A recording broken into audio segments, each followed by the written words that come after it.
Welcome everyone! In this video, we are in the Ultra League showcasing another very powerful team featuring Virizion. Virizion on a slightly modified version of team number 4 from my top 5 best Ultra League teams. I did showcase the original Team 4 earlier this season, but we made the switch. We put Giratina on the bench, and we've got Greedent here in its place on the safe swap. Giratina is no longer a solid safe swap with Steelix running rampant. And speaking of, we've got Steelix lurking in the back to handle all of the opposing Giratinas that happen to be lurking in the back. You definitely need that if you're going to be leading with something like Virizion. The original Team 4 with Giratina on the safe swap, not bad, but Greedent, my goodness, the closest thing we have to a good actual safe swap in the Ultra League. But here we go, pretty positive lead for us. Walrein, they make a brilliant catch onto a Cresselia, so whenever I see Walrein, I'm instantly thinking Swampert, Charizard in the back, but the fact that they safe swap the Cresselia makes me wonder if this is a team that was quite strong a couple of seasons ago with Cresselia and Giratina in the back. So that's sort of what I'm reading at this point, which is why we come in with Steelix, because both Steelix and Greedent absolutely shut down a Giratina like you wouldn't believe. I just think Steelix is a little bit better up against Cresselia, so that's why we have aligned Steelix here.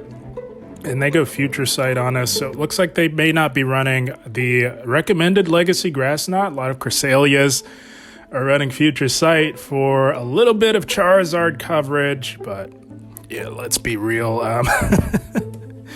You just build around Zard. I think you want to be running the Legacy Grass Knot for the most optimal coverage, but they bank a little bit of energy and they pivot back into the Walrein here. And we're just going to look to let them throw their energy. They have loads of energy here. We've debuffed them, so even an Earthquake would not KO Steelix, about as tanky as it gets. In the Ultra League, you'd love to see it. Gonna rip off one more debuff and then pivot in back into our Virizion. We will have to tank a Icicle Spear in the process, but it's double debuffed. This is a Shadow. It'll still hurt a little, but not nearly as threatening. So we can just double kick this thing down at this point. And I'm thinking there's got to be a Giratina. That's the team from a couple of seasons ago. But no, it's sort of a combination of the two. So rather than Swampert, they've got Cress. And rather than Giratina, they've got Charizard. So obviously not great for our Virizion Charizard. Probably the best answer to a Virizion in the meta. Maybe right up there with Giratina. So we just do what damage we can, and we're going to come in with Greedent, and it's always a mind game with these doggone Charizards. I'm going to be nice. I don't want to defame Zard too much here. I know a lot of you are a fan of Charizard, but I am not, and I do take great pleasure in denying them victory. We successfully call a Dragon Claw bait, and we successfully shield the Blastburn.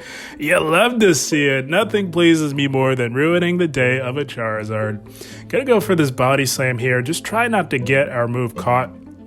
That would be very problematic, so we're just waiting a fraction of a turn just to ensure that they cannot catch, and we wait a turn there. They cannot catch this now. We've grabbed both shields. That's the beauty of Greedent. So spammy. Applies intense charge move pressure, and we expected them to try a combo play because they need to get our final shield down.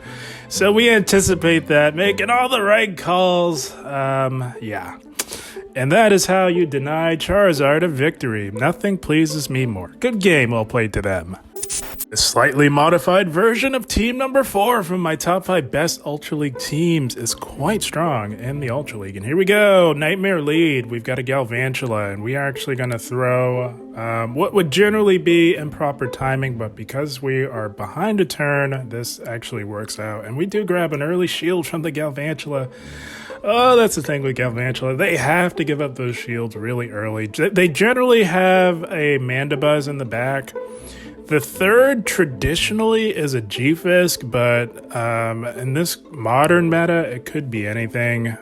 So I'm really not sure, but I did know, I was quite positive that there was a Mandibuzz in the back.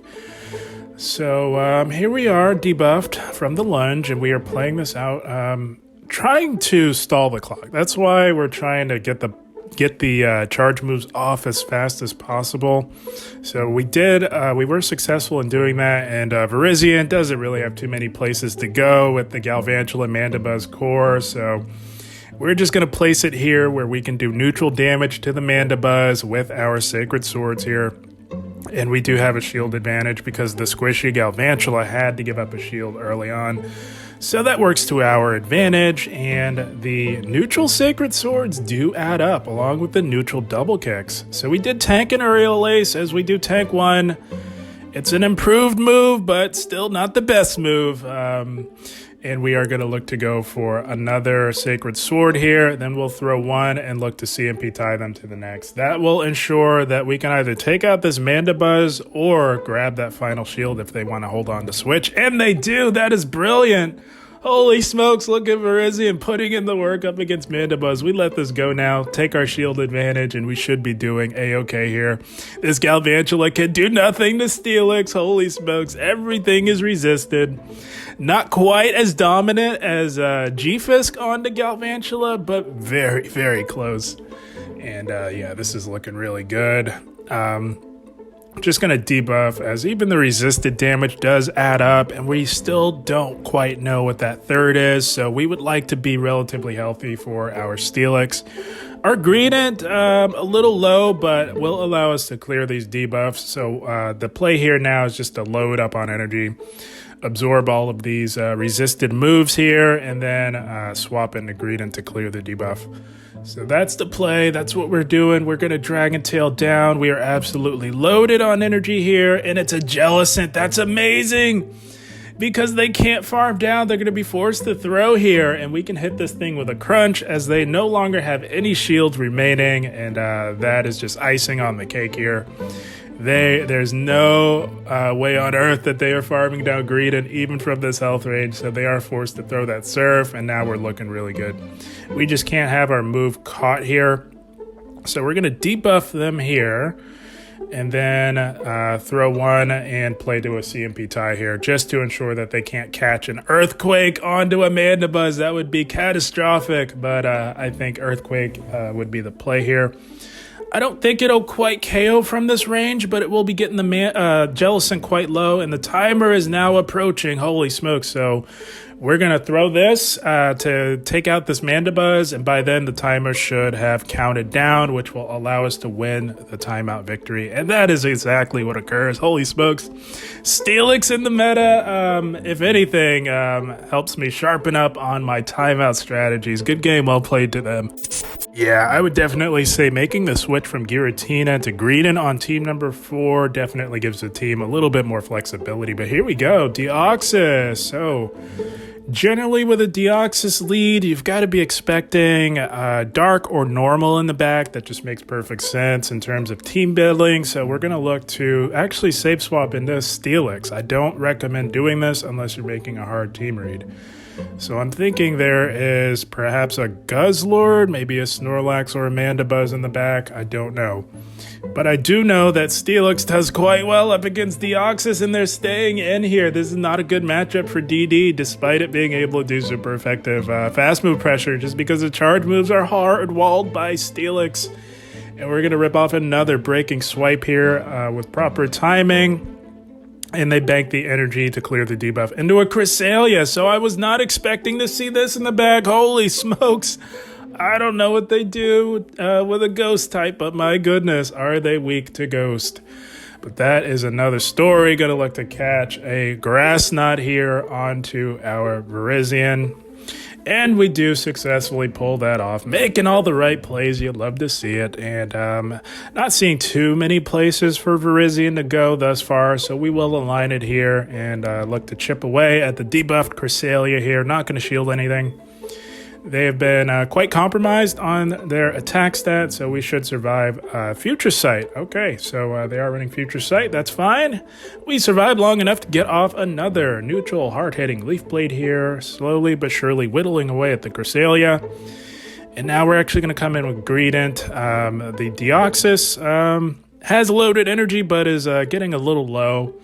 and we will shield this up. So now, yeah, we're looking pretty good. Really don't know what that third could be. I'm going to go for this crunch here just to get rid of the Deoxys or grab a shield as they do have energy. They shield, so we're actually going to throw Steelix in to hopefully catch a double resisted Thunderbolt. Oh my goodness, we are on fire in this matchup, if I must say.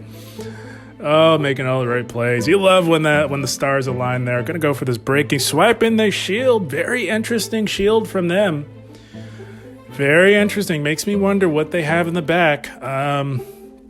I really don't know. They're ABA Psychic. I have no clue, my friends. So I'm sure Greedent up a shield, but we'll do okay. That is what I am sure of.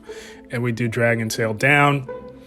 Let's see it. What are you hiding in the back? Oh, it's a Galarian Wheezing. Very interesting. Gonna throw the double resisted breaking swipe just to burn the clock, and at the very least force them to perhaps swap out, I suppose.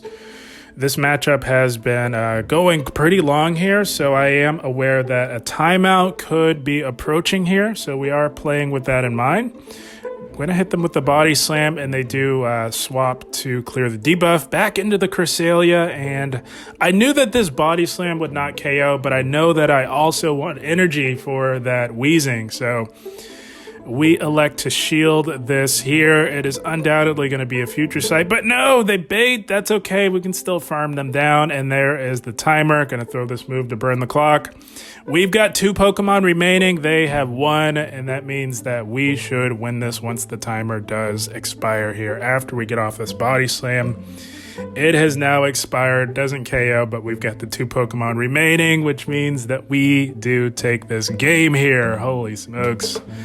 Team 4, the modified version, puts in the work. Good game, well played to them. And hopefully many of you are taking full advantage of this out to play event where Onix is spawning in the wild. Hopefully you're able to get yourself a good Steelix for Ultra and Great Leagues. But here we go, Galvantula, that was a bad lead.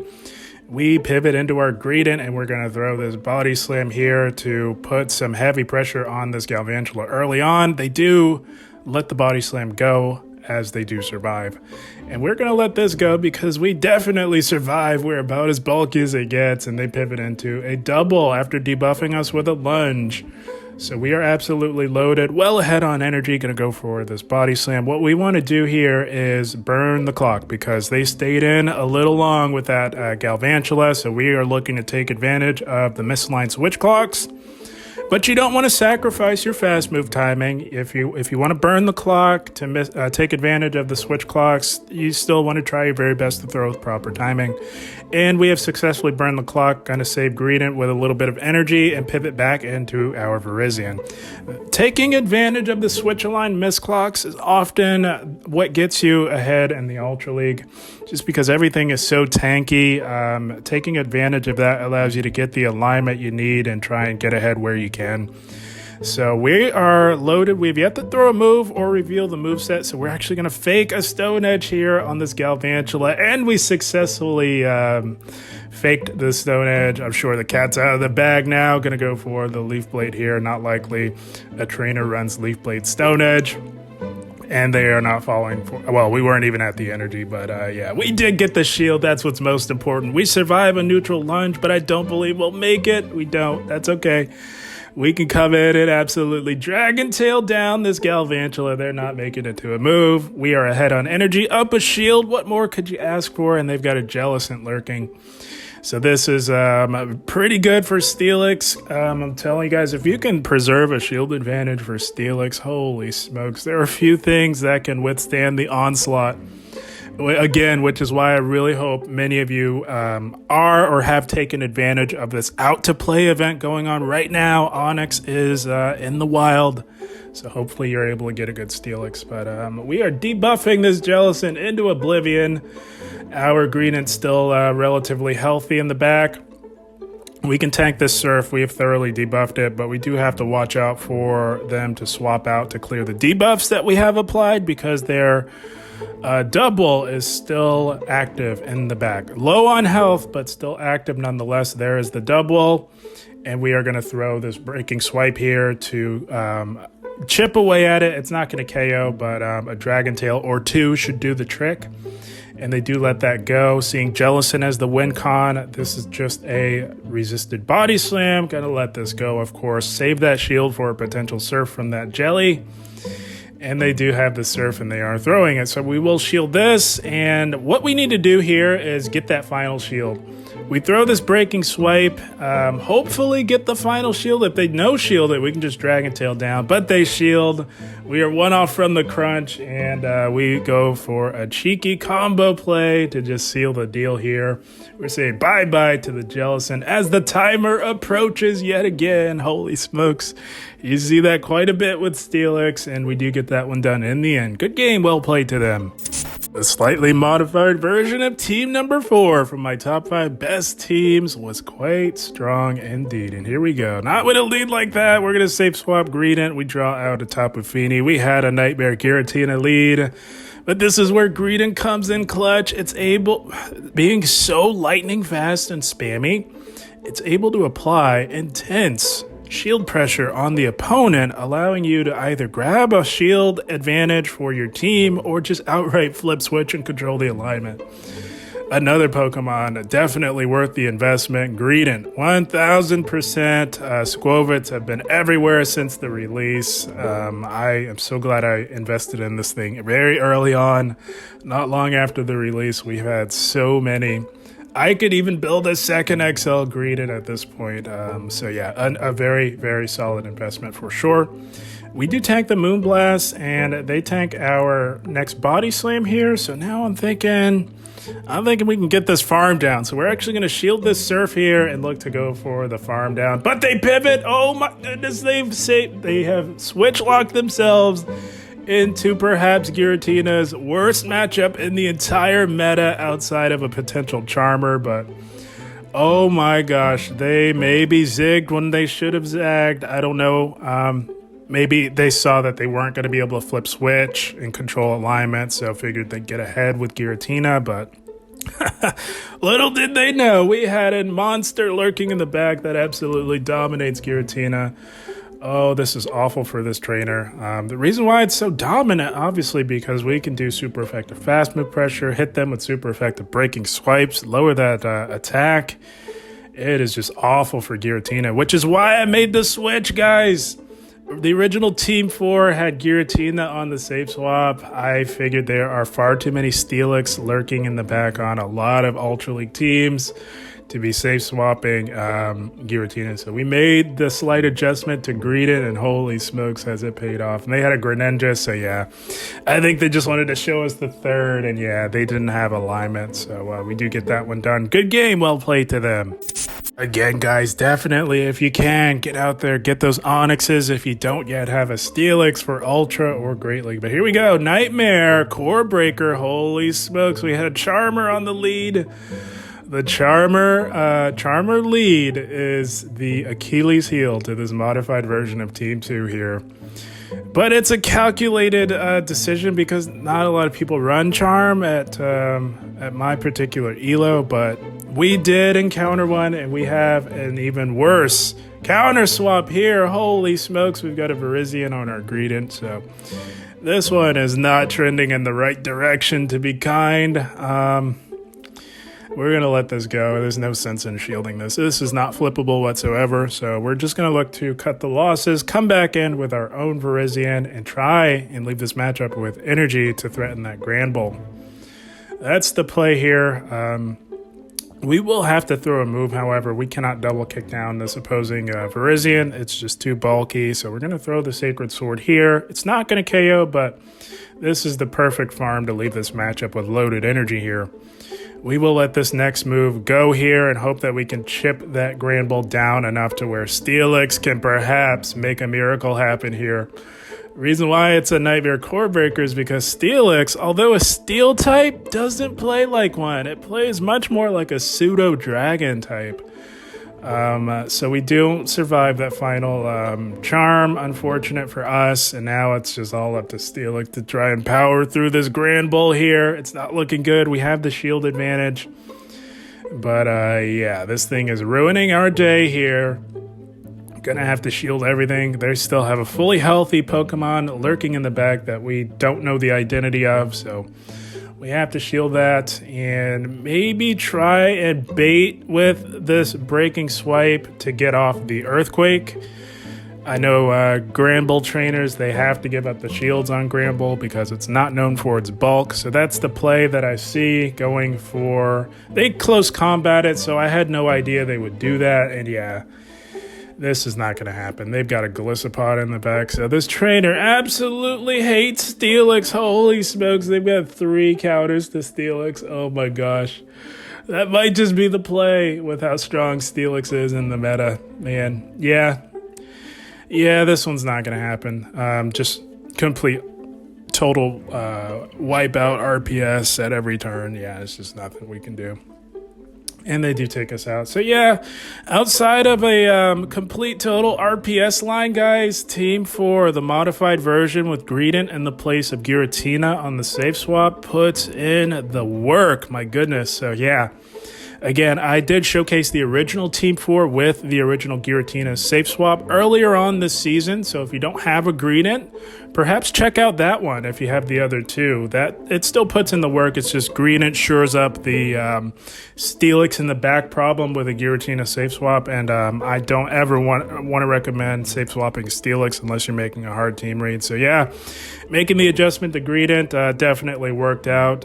Very strong overall, but guys, I had a blast. I hope you all enjoyed. As always, I thank you for watching and keep up the grind. Thank you guys.